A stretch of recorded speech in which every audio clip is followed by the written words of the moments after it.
ये फिल्म निक पॉवेल के गिर्द घूमती है, जो हाई स्कूल का एक सीनियर है और जल्द ही अच्छे नंबरों से पास होने वाला है। कुछ साल पहले उसके अब्बू का अचानक इंतकाल हो गया था, जिसके बाद उसकी अम्मी डायने ने तकरीबन सब कुछ संभाल लिया।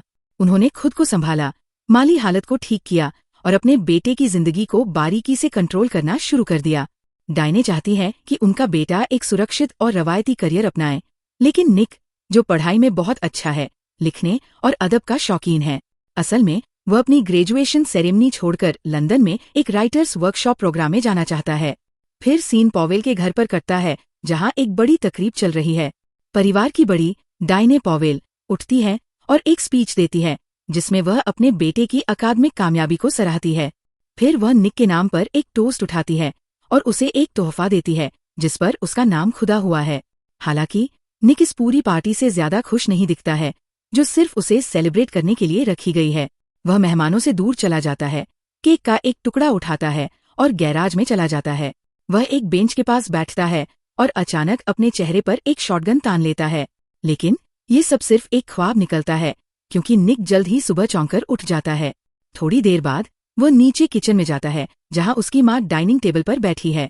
उन्होंने नाश्ते में 2 अंडे और बेकन स्माइली फेस के आकार में बनाए हैं।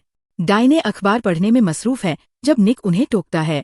वह पूछता है कि क्या उन्होंने लंदन में राइटर वर्कशॉप के बारे में सोचा है। कुछ लापरवाही से डायने जवाब देती है कि उन्हें इसके बारे में सोचने की जरूरत नहीं है, क्योंकि निक पहले से ही जानता है कि वो वर्कशॉप के बारे में कैसा महसूस करती है। ये साफ है कि वह चाहती है कि उनका बेटा अमेरिका में रहे और अपने करियर पर ध्यान दे। दिन की इस उदास शुरुआत के बाद निक अपनी साइकिल उठाता है और स्कूल के लिए निकल जाता है। पता चलता है कि वह अपने साथियों के लिए पैसे लेकर होमवर्क करता है। वह अपने एक दोस्त को असाइनमेंट सौंपता है और स्कूल के कॉरिडोर में कुछ पैसे कमा लेता है। उसी वक्त निक का बेस्ट फ्रेंड पीटर एगन लड़कों के बाथरूम में कुछ छात्रों के एक गिरोह द्वारा धमकाया जा रहा है। गिरोह की लीडर एक खूंखार लड़की है, जिसका नाम एनी न्यूटन है, जो अक्सर हर तरह के छोटे मोटे अपराधों में शामिल रहती है। उसने कुछ दिन पहले पीटर को एक चोरी का फोन बेचा था और उसने उस वक्त आधी रकम दी थी। अब वो बाकी के पैसे चाहती है, लेकिन पीटर के पास एक दमड़ी भी नहीं है। एनी उसे धमकी देती है कि अगर उसने जल्द ही पैसे नहीं दिए तो वो उसकी उंगली काट देगी। फिर वो बाथरूम से निकल जाती है और उसके गुर्गे उसका पीछा करते हैं। लंच के दौरान निक उसके ग्रुप के पास जाता है और उस फोन के लिए पैसे देने की पेशकश करता है, जो उसके बेस्ट फ्रेंड ने उससे खरीदा था। वह टेबल पर नोटों की एक गड्डी रखता है और एनी से पूछता है कि क्या ये काफी है। हालांकि वह नरमी से जवाब नहीं देती और उसे अपने काम से काम रखने के लिए कहती है। फिर निक झुकता है और एनी से कहता है कि वह एक भावनात्मक रूप से टूटी हुई इंसान है। इससे नाराज होकर वो उस पर हमला करने की कोशिश करती है। कुछ देर बाद दोनों को डांटा जाता है और प्रिंसिपल के ऑफिस ले जाया जाता है।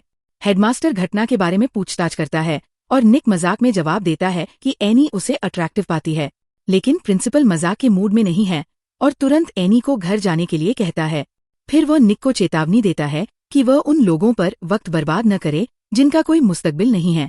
कहीं और एनी अपने फ्लैट पर लौटती है, एक गंदा टूटा हुआ घर जहां वह अपनी सौतेली माँ, पिता और एक छोटे भाई विक्टर के साथ रहती है। उसकी सौतेली माँ सिगरेट पीने और टीवी देखने में मसरूफ है, अपनी सारी जिम्मेदारियों को नजरअंदाज कर रही है। इससे एनी नाराज हो जाती है, जो उसे विक्टर को खाना न खिलाने के लिए फटकारती है। वह उसे सोफे से उठने और सारा दिन सिगरेट न पीने की धमकी देती है। सौतेली माँ अपने पति से शिकायत करती है, उसे कुछ कहने के लिए कहती है, लेकिन वह एनी से सहमत होता है। जल्द ही जोड़े में बहस शुरू हो जाती है और पूरे घर में जोर जोर से गालियां सुनाई देती है।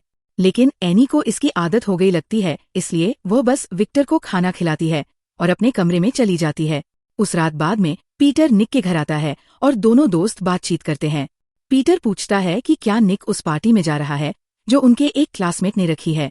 निक जवाब देता है कि वह नहीं जाएगा, क्योंकि उसे कहीं और जाना है।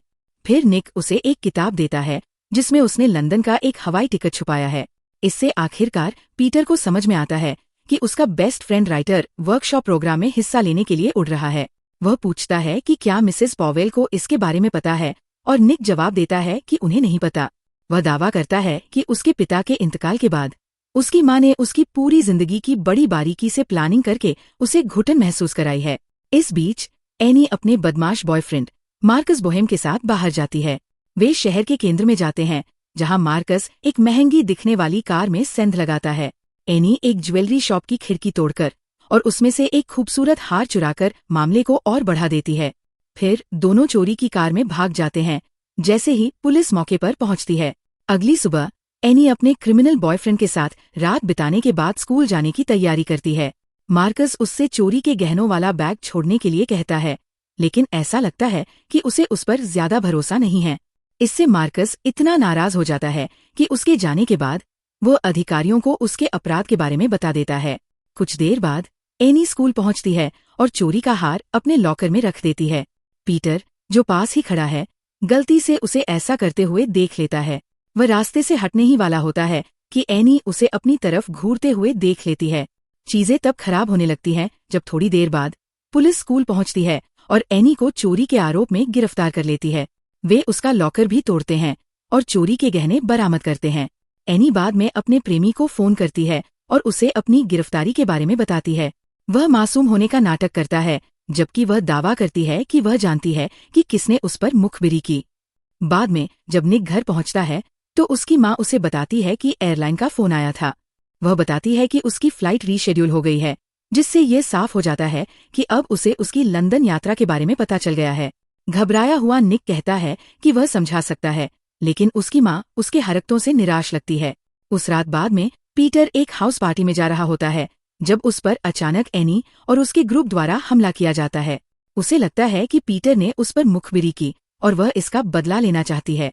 बेचारा पीटर इतना घबरा जाता है कि वह एक झूठी कहानी गढ़ता है। मौके पर ही एक झूठी कहानी गढ़ते हुए पीटर ने सोचा कि निक तो पहले ही लंदन की फ्लाइट पकड़ चुका होगा, इसलिए उसने झूठ बोला कि निक ने ही पुलिस को सब कुछ बताया था।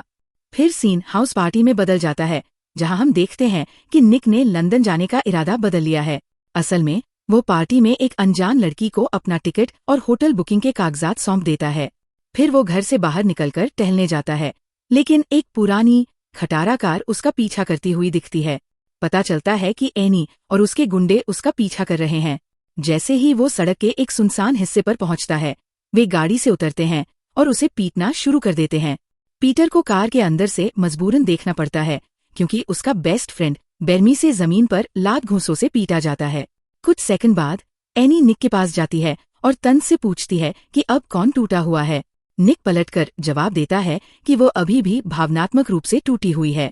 इससे एनी गुस्से में आ जाती है और एक पल के पागलपन में वह पूरी ताकत से निक को लात मारती है।